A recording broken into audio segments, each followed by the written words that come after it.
Alright, so, I guess in the, before we go on to the Kill Bills, which will be next week, in this Tarantino segment you felt I should do, I decided to all at once do the ones that he didn't direct, but he either wrote or had a hand in writing it. Okay. Or had the slightest contribution. Much to his dismay or not. I don't see It's Pat there anywhere. Yeah, he supposedly did uncredited rewrites for It's Pat, The Rock, and Crimson Tide. But nobody has any idea if any of that saw the light of day. But okay. Regardless, I also won't be doing Sleep With Me, Desperado, or Girl 6, movies that he appeared in but had nothing to do with, more or less. Okay. But these are the four major ones he's known for that aren't movies he directed, besides Planet Terror, which will be in the Grindhouse segment later, after Kill Bill. Yeah. So I guess I'll just go down the line here. We'll start with True Romance, which might be one of the more beloved movies in his filmography, even if people don't realize it's part of his filmography. True. Because I've actually run into quite a few people that say True Romance is their favorite movie. Interesting. This actually, for some reason, I actually don't have my own copy of True Romance. This wonderful, magnificent 2-disc, unrated director's cut is my mom's. That's interesting to say that. But these three are mine. Okay. My mom has a 2-disc special edition movie written by Quentin Tarantino that I don't own on DVD yet. That's not right. I don't know how this happened. But, how did this happen? I want to know.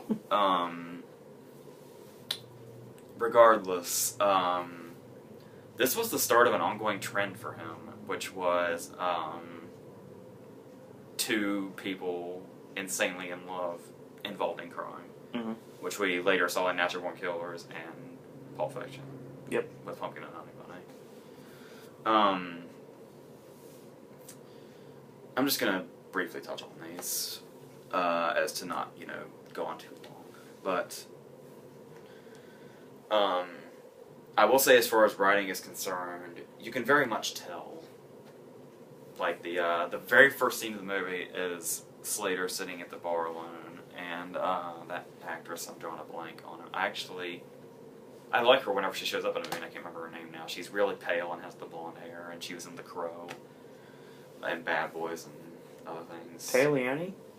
No. You said blonde and Bad Boys, so it's what I come to. I've never seen The Crow. And he's talking about how much he loves Elvis. And he actually looks around, he says, I'm not a fag or anything, but if I had to fuck one guy in the world, I'd fuck Elvis. And then the movie starts. And then there's there's actually a line in True Romance that's later used in Pulp Fiction, which was it's said by Fabian in Pulp Fiction, and Patricia Arquette says when they go out for pie after the movie, it's any time of day is a good time for pie. Yes. For some reason, Tarantino loves that line, and once again, pie comes up in the first scene of Natural Born Killers. True. But True Romance features one of my favorite characters Tarantino has ever written, and he's in the movie for 5 minutes. I'm of course talking about Drexel. Yes. Patricia Arquette's pimp, played by Gary Oldman, who thinks he's black. Yeah. This movie has your very stacked Tarantino cast with, you have Slater, Patricia Arquette, Dennis Hopper, Val Kilmer, Gary Oldman, Brad Pitt, Christopher Walken, Bronson Pinchot, Michael Rappaport, Tom Sizemore, Chris Penn, God, I'm drawing a blank. The guy that plays Lee Donowitz. James Gandolfini has a really vicious part as a henchman. Kevin Corrigan is there as one of Walken's guys. I feel like I'm forgetting people too. I'm sure there's a number of people I'm forgetting. Of course. But the scene that True Romance is most famous for, maybe the Drexel stuff is pretty famous, You know, Samuel L. Jackson has one scene and then gets blown away immediately. Doing some Tarantino dialogue right before he bites it. Of course. The most famous scene in True Romance is the shootout at the end, which is actually mimicked a lot. Like most recently, I don't know if many people caught on to this, but the shootout at the end of 21 Jump Street is an intentional spoof of the shootout at the end of True Romance. Interesting. So, yeah, and I don't know what you want to talk about as far as what Tarantino wanted and what the studio and Tony Scott did. At the end of the movie, during the shootout, Clarence comes out of the bathroom and gets shot in the eye and gets taken out of the game. Okay. And then, you know, after Patricia kills Chris Penn, she comes over and, you know, like, begs and pleads for him to come back, and he's actually alive. And they're walking down the street, and he's, like, missing his eye, but they have their kid and everything. And the movie ends happily. In Tarantino's script, Clarence died. Of course. You'll notice a trend of Tarantino killing off his main characters. Which started here, I guess, because this was the screenplay that he wrote. He sold it to Warner Brothers, and the money he got, he made Reservoir Dogs with, which we went over in Reservoir Dogs. Yes. And of course, this came up later on, like in Reservoir Dogs.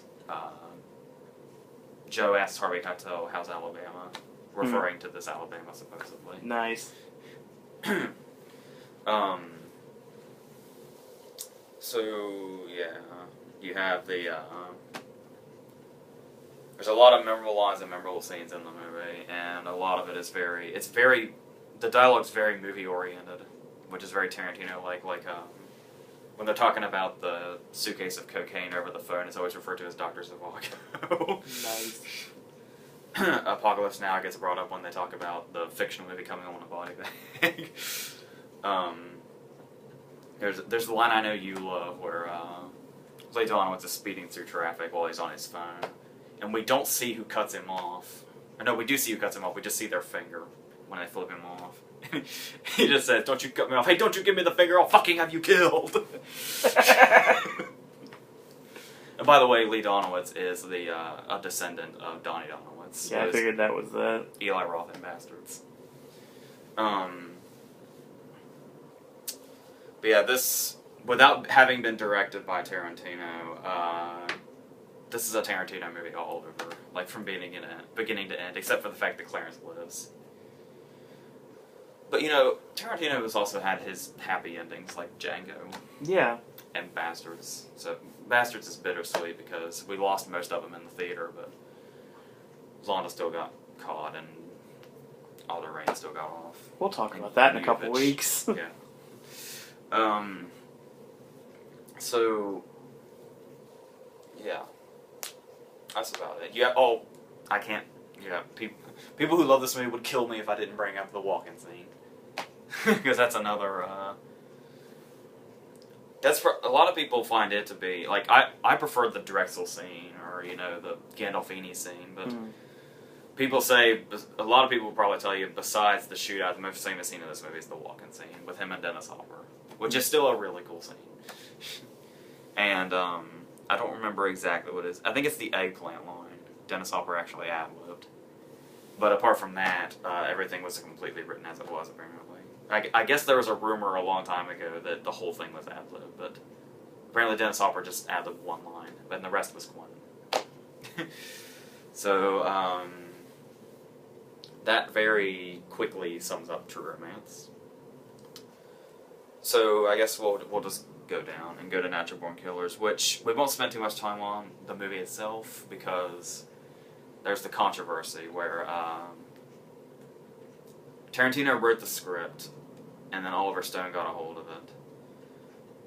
And Oliver Stone said, Tarantino actually did not like Oliver Stone for a really long time. I think they've since cleared it up, but this movie is not what Tarantino had in mind at all. No. Not even close.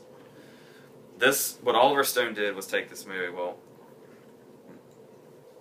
everybody knows that Oliver Stone is very political. Like, Savages is the first movie Oliver Stone made in, like, years and years that wasn't in some way political. Even it probably has, you know... I'm pretty sure if you look deep enough into it and you could read what you want into it, you can probably say political things about it. This is the most unsubtle, beat you over the head with its message movie about violence in the media. Yeah. Literally, as the movie progresses, we see people changing channels. Like when he, Rodney Dangerfield. Yeah. We're in that hotel room where Mickey rapes that girl, and he's flipping through channels, and we see he's watching Scarface, I think, and it's the end with the shootout. You know, the only scene that people think exists in Scarface, all 3 hours of it. Yeah. As far as most people are concerned, that shootout is the only thing Scarface has in it. And then it switches over to the Polar Bear Coke commercial. Yeah. And the very beginning goes into this, and there's just... It was just really weird. Like, this has... I read somewhere on IMDb, I think this movie has more edits in it than any other movie. Like, the average cut for a movie is like 3 to 5 seconds. Okay. The average seconds before a cut in Natural Born Killers is 2 to 3. Because it's just constantly moving and so going in and out of black and white and color and whatever the fuck. It's just all over the place. But then of course, you know, you have your things in there like the detective that Tom Sizemore plays, his name's Scagnetti. And Scagnetti is also the name of Mr. Blonde's parole officer. So there's that. I will say, I don't know how much of this was Tarantino, and I don't know how much was what Stone redid, but I have to say, Natural Born Killers is one of my favorite characters ever. In any movie ever. And that's Wayne Gale. Wayne Gale had to be your answer there. I would like to think Wayne Gale had to have been, you know... he had to come from Tarantino's mind somehow. And like, Downey could make as many movies as possible for the rest of eternity. He could make 1 billion Tropic Thunders. He could make 1 million Iron Mans, 1 million Sherlock Holmeses. 1 million Chaplins, even. But I'll always have that soft spot for Wayne Gale. He's a great character, with his Robin Leach accent. Seriously, he is channeling his inner Robin Leach. The scene where Wayne Gale's interrogating him feels Tarantino-like at the end. But Stone threw in so much weird shit. Like, there is a scene... I'd hate to be Oliver Stone if this is true, but we get these random cuts of random shit just throughout the whole movie. And one of them is a bloody headless body sitting in a living room. Yeah. That stands up. Oliver Stone said he had to shoot that scene and put it in the movie because while they were shooting the movie, he had a vision of that in a dream. I don't want to know what he dreams about at night. Well, you know, we all know that Oliver Stone isn't exactly the cleanest of fellows. Yeah, that's to put it mildly. But this movie is, you know, really in the... People get on Tarantino's movies for the violence in it, but Natural Born Killers' violence actually makes it look tame. And it's not just what we see, it's the frenetic style of it. Like, I don't know what's in the unrated version, which is the only one I've seen, and what's in the regular version. Like, to my understanding, the 2 big scenes that were edited down, which, like I said, I haven't seen it edited down. No, there's 3 that were severely edited down for the R-rated version, but I've only seen this one, so I don't know how watered down they are. There was the scene with Tommy Lee Jones' head on a spike. That's a big one right there. I don't know if that was... I don't know if that was in the rated version or not. I don't believe so. Or if it was very... Like, you see them throwing around his body parts and shit, too. And there's another one where somebody shot a hole through Wayne Gale's hand. And it... By the way, that comes back in From Dusk Till Dawn. Yeah. But, and there's this gruesome shot where Mickey has Wayne in front of him like a hostage, and all the cops are down here pointing their guns up. And we get a view of the cops when Wayne Gale sticks his hand up, and we see them through the hole in his hand. And then the last one is Wayne Gale's death. The very last scene of the movie, right before it ends. Where they say they're going to kill him, and Gale's like begging for his life, and then he finally says, you guys always leave somebody alive to tell the tale. Yes, the camera. And then they shoot his ass down. Apparently, in the rated version, it's a few shots and he goes down. In this version, which is the only version I've known, they shoot his ass at least 20 times. Yeah. Like like when they run out of bullets, he's just kind of like running around in a panic, and then they reload and they just unload on him all over again. Yeah. And then the movie just ends. It makes me wonder, everybody wonders, the big question is, what would Tarantino's version have been like? For starters, it wouldn't have been a message movie, I imagine, by any means. No, not at all. It probably would have focused more on the love story. I'd say so. Because for some reason, Tarantino is quite the romantic if you watch his movies and really think about it. Yeah. Like, he's known for his violence and his snappy dialogue and his great characters, but there's a lot of romanticism in his movies. I agree with that completely. So yeah, I'm not really sure. I can't really pinpoint what Natural Born Killers would have been like under his direction. Because I mean, I suppose I could say fuck you, Oliver Stone, for, you know, making it nothing like what Tarantino had in mind. He gets a story credit, that's it. Okay. But, you know, I mean, I know this is the Summer of Tarantino, so I gotta take Tarantino's side, but... Yeah. To be totally honest, Natural Born Killers is a great movie as it is. Yeah. I've seen it many times. Mm-hmm. And it works as a message movie, the way Stone did it, that really frenetic style with the TVs and all that shit. But nevertheless, you know, Tarantino is Tarantino. All his movies are masterpieces to one extent or another. So, exactly. It would have been very interesting to see. So, I'm wondering what the cast would have been. Another thing that's weird about Oliver Stone, Woody Harrelson's dad was a contract killer. In real life, yeah. Woody Harrelson's dad was a contract killer that died in prison when he got caught. Oliver Stone told Woody Harrelson he cast him as Mickey because it's in his blood to play Mickey. That's chilling. But, you know, Woody Harrelson did it, and very convincingly. So, and last I heard, Woody Harrelson's pretty sane, at least now. Yeah. So he's like a family man now, you know, doing the Hunger Games, and he's got kids. Free Birds. Yeah. Which looks better and better every time I see a trailer for it. So yeah, very little of Tarantino is in there. And Natural Born Killers is a great movie by itself, as it is right now. But we'll always strive to wonder what that Tarantino version was. Of course. Maybe he can, you know... In 1934, Alfred Hitchcock made The Man Who Knew Too Much with Peter Lorre. Okay. And then, like, 20 years later, he remade it himself with Jimmy Stewart. It was really, really different, but the same movie, more or less. Okay. I'd like to think if he doesn't retire like he says he's going to, maybe, like, really, really late in his career, like when he's old, maybe he'll remake Natural Born Killers as his own. That'd be interesting. So, I mean, we'll all flock out I'm to sure, go see it. I mean, he would probably... He might be against doing that for one reason or another.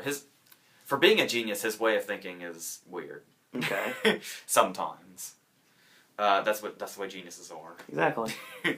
So, but I think if he were to make Natural Born Killers himself, people would want that. Of course. So, that's pretty much that. Let's move on to the only comedy up here. Like, the only full-on comedy up here. I'd say Four Rooms is probably considered a cult classic. Yeah, without question. Yeah. Because the weirdest, most random people know about it. But most people don't. It's really funny. The first half, not so much. The second half, yeah. Yeah. Because the first half I've seen movies by them, but I can't think off the top of my head of what they are. However, Rodriguez and Tarantino did the third and fourth one. And we'll just jump right to the Tarantino one. Because we'll get to Rodriguez enough when we do Grindhouse. Yeah. His segment is called The Man from Hollywood, and it's really, it does a lot of the long takes. Like, I'd say The Man from Hollywood, but when it gets to the point to where, there's actually a lot of edits in the scene where they're placing down the money, convincing Ted to stay, but I'd say the 4-room segment of Tarantino's is done in maybe 3 shots. Okay. Because they're such long takes. And of course we get the Bruce Willis cameo as Leo. And you have Paul Caldron, who was, he had like 3 names in that. I think he called himself Paul. So we'll say his name's Paul. In That or English Ball and Pulp Fiction.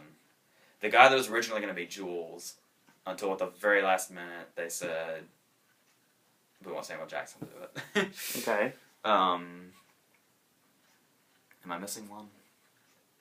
It's Tarantino, Paul Caldron, Bruce Willis, Tim Roth, and I think Jennifer Beals is still there at this time. I am going to our favorite site right now to try to figure this out. Okay, here we are. Okay. Yeah, I think that's it. Okay. So anyway, the point is we don't know what's going on for a long time. It's just they've had Ted bring them a weird set of things.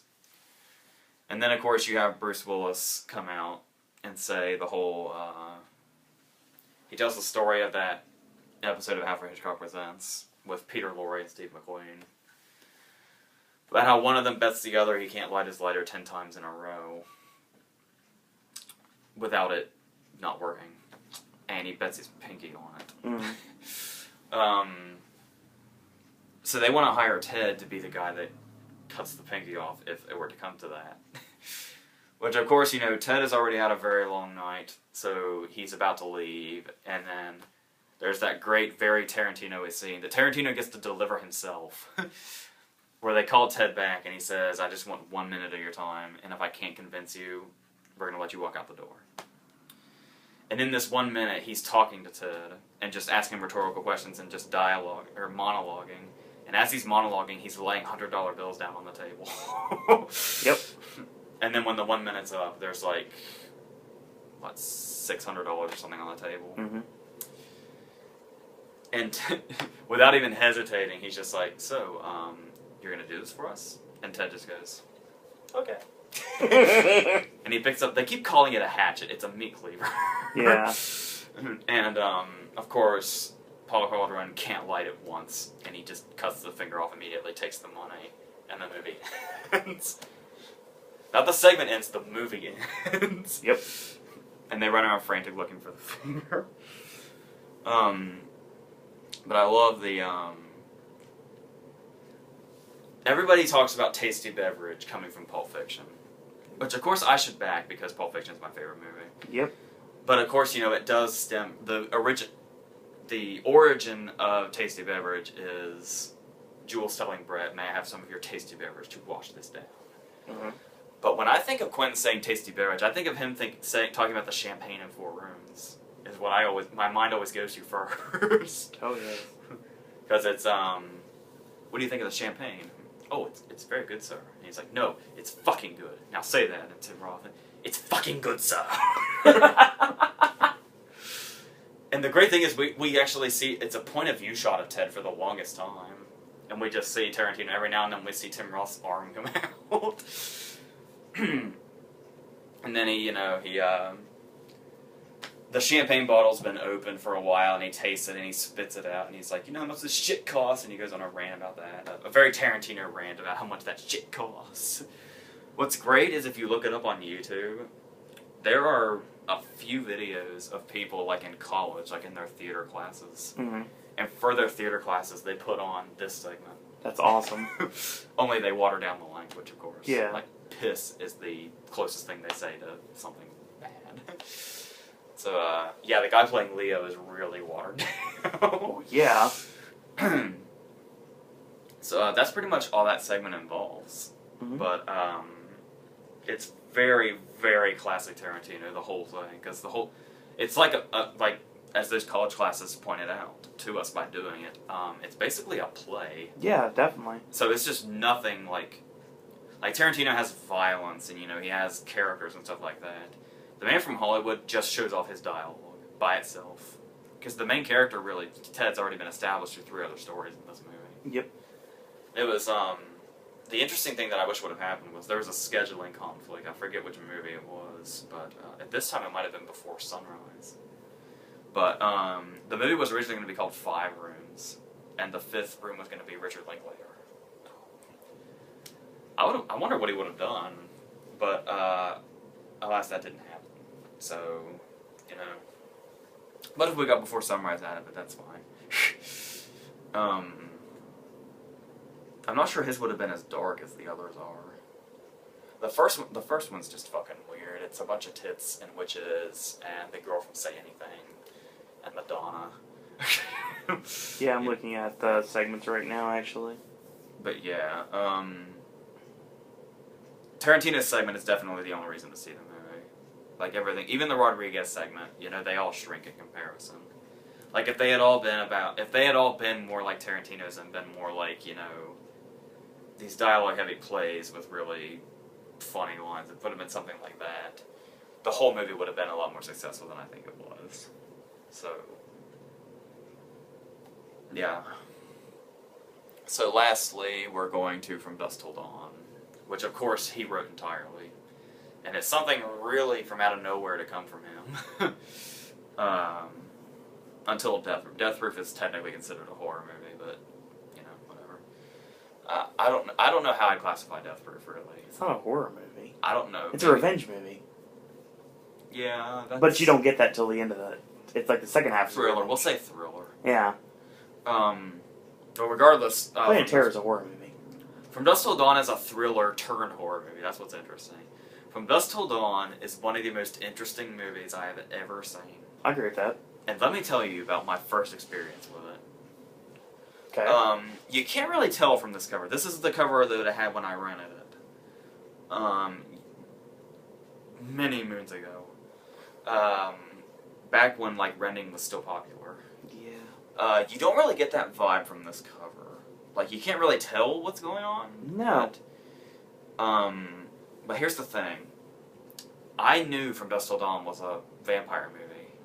I was sure of it. I started to doubt it, but I was positive From Dusk Till Dawn was a vampire movie.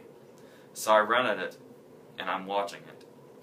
And I'm half an hour into it, and I'm like, this is really cool, and this is really good, but I could have sworn this was a vampire movie, but I think I've been mistaken.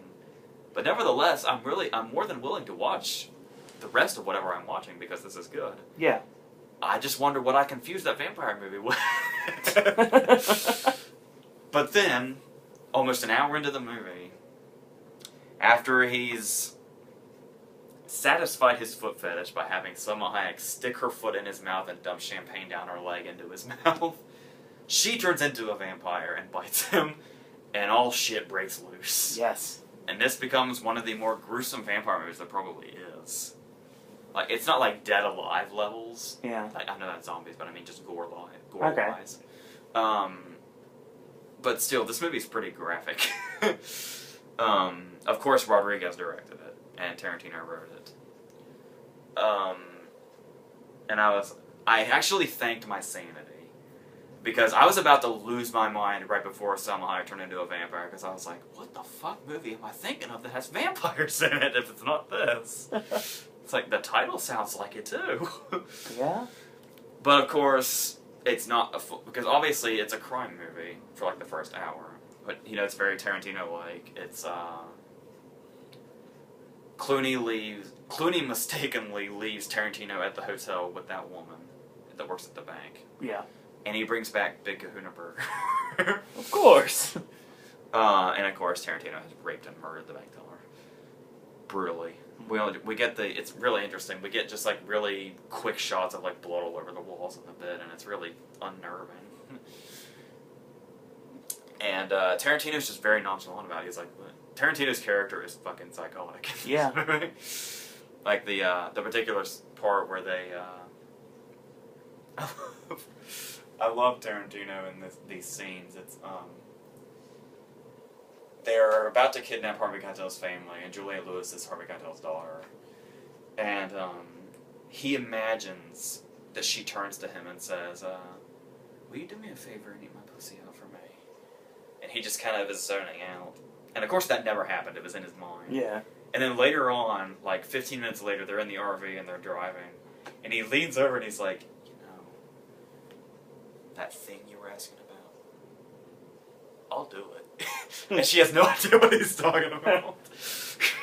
Like the line, "Show me where the campus is." And then you have, this was actually, the only thing Clooney had at this point was ER. Yeah. And he's got like, he's got the fucking neck tattoo, and he's playing like this likable psychopath, and he's like, if you watch it's actually, it's really interesting to think about now, but, you could tell he was trying to use this movie to break out into the movies. Mm-hmm. And you can tell there's a gag reel, but it's not very funny. Because it's the scene with John Hawkes at the convenience store, the very first scene, after he's killed Michael Parks. Mm-hmm. After Quentin kills Michael Parks. And, which by the way, yeah, that's the first appearance of Earl McGraw. Which, that makes the timeline all fucked up, because Earl McGraw is a major character in Planet Terror and Death Proof and the Kill Bills. But he dies in From Dusk Till Dawn, which puts From Dusk Till Dawn at the end of the timeline. Interesting. Regardless, and so anticlimactically too, so unceremoniously. I was on the John. Oh yes, they're doing the John Hawkes scene. This is the line about it's gonna turn into the fucking Wild Bunch. Yeah. The Peckinpah movie is a reference to, of course, Tarantino making reference to Peckinpah movies. Because for some reason, as much as I love Tarantino, he's my favorite living director, living or dead, probably. And I think he's a genius. He loves movies that I don't, by any means. But the point I'm getting at, still, Clooney cannot get this Wild Bunch line out. And he's, like, getting really pissed off at himself. Like, he's really being hard on himself because he can't get this line out. Because he's, like, he's really riding on this movie is going to break him out from TV, just being known as the guy from ER. Mm. So that was interesting to watch, knowing that now he's got 2 Oscars. He's one of the biggest names in the world. Cool for school. So yeah, and Oscar follows him wherever he goes. Yes. He literally just won one for producing Argo, and he's got the Monuments Men coming. Yep. Yeah, it was a very interesting choice for him to break out, because he's known for the dashing good looks, even for Roseanne, Booker Brooks. Yeah. And his hair, like this was like just breaking away from that completely. What'll be very interesting is to see him play a part like Seth Gecko today. Yeah. Which, you know, people don't give Clooney enough credit for, you know, Clooney is the go-to actor for people to complain, he should play himself all the time. Those people can go fuck themselves. No lie. Please. And without protection, so they could just get STDs from themselves and go away and die. Because Clooney's the man. Yes, he is. Very much so. And I love, but you'll notice, that's another thing. You'll notice that he wasn't broken out yet, because he's clearly, Tarantino dies early once the vampires break out. Mm-hmm. But Clooney is clearly the main focus of the movie. But you'll notice Harvey Keitel's actually first credited. Yeah. So, we're actually following them quite a bit before Harvey Keitel even comes into it. So, that explains that. But yeah, this movie is like, as soon as, that's what's great, is when it's the first half of the movie, it's everything a great crime movie should be, and when it's the second half of the movie, it's everything a great vampire movie should be. And somehow, some way, this fucking genius managed to put these two in the same movie. And it's just awesome. This movie fucking rocks. Like, I was still squeamish around the time I first saw it, so the gore would get to me. Okay. But even so, my squeamish self loved this movie. And I've only grown to love it more. So, that's about it for those. So, that pretty much covers his writing, his solo writing territory. That's like a combination. I like that. It's a good word. Plus, the stuff he had little parts in, too. The stuff he wrote directly.